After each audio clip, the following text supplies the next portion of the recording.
আমরা এর আগের যে কোনো গণ অভ্যুত্থান বা পট পরিবর্তনে আমরা দেখেছি সরকারি প্রশাসনের উচ্চ পর্যায়ের ব্যক্তিরা তারা তাদের জায়গায় ঠিক থাকে, কিন্তু এবারে আমরা দেখেছি প্রশাসনের উচ্চ পর্যায়ের ব্যক্তিরাও দেশ ছেড়ে অনেকেই পালিয়েছেন বা এখন বিচারের মুখোমুখি হচ্ছেন।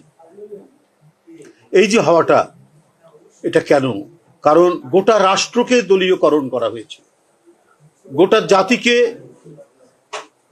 আওয়ামী জমিদার তন্ত্রের কৃতদাসে পরিণত করার চেষ্টা করেছিলেন শেখ হাসিনা, যেটা এ দেশের যে হাজার বছরের ইতিহাস, সেই ইতিহাসের মানুষের যে সংগ্রামী চরিত্র,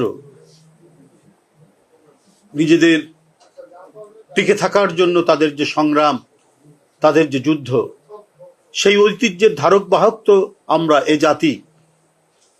একে যে দীর্ঘদিন পদানত করা যায় না, কৃতদাসে পরিণত করা যায় না, সেই দৃষ্টান্ত বারবার এদেশের মানুষ দেখিয়েছে এবং 5ই আগস্টেও সেটা দেখেছে।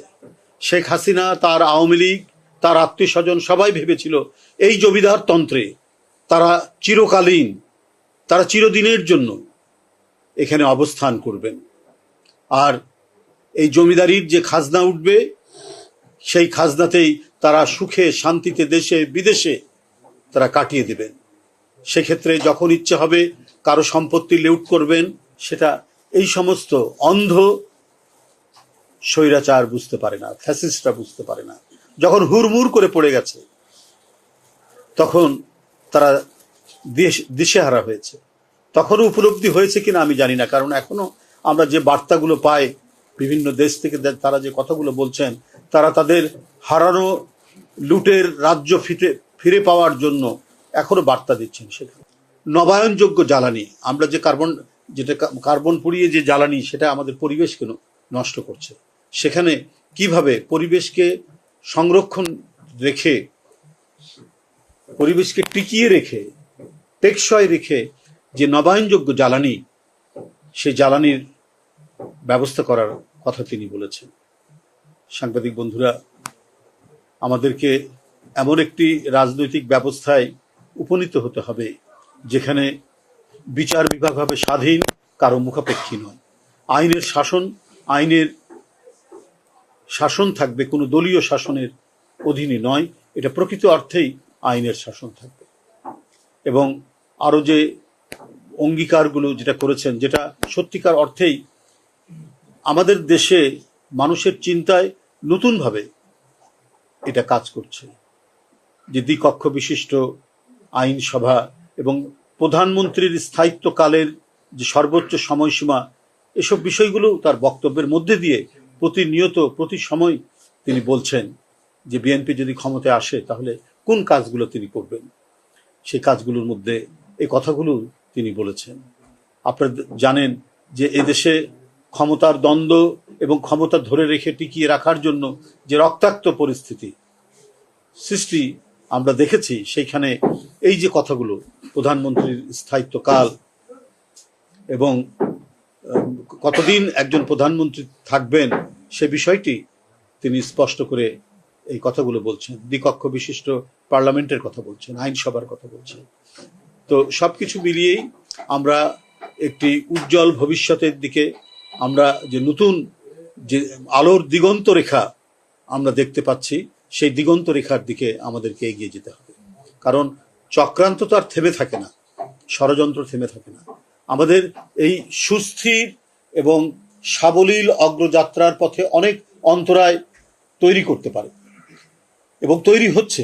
আমরা যে পরপর অগ্নি সংযোগের ঘটনাগুলো দেখছি, অগ্নি প্রজ্বলনের ঘটনাগুলো দেখছি, এবং আরো নানাবিধ যে ঘটনাগুলো, চারিদিকে আইন শৃঙ্খলার পরিস্থিতি কৃত্রিমভাবে অবনতি করার জন্য যে বিষয়গুলো আমরা, যে ছবিগুলো আমাদের সামনে ভেসে উঠছে, তো সেগুলো তো আমরা জানি যে আমাদের এই প্রক্রিয়াটাকে ব্যাহত করারই একটা প্রচেষ্টা।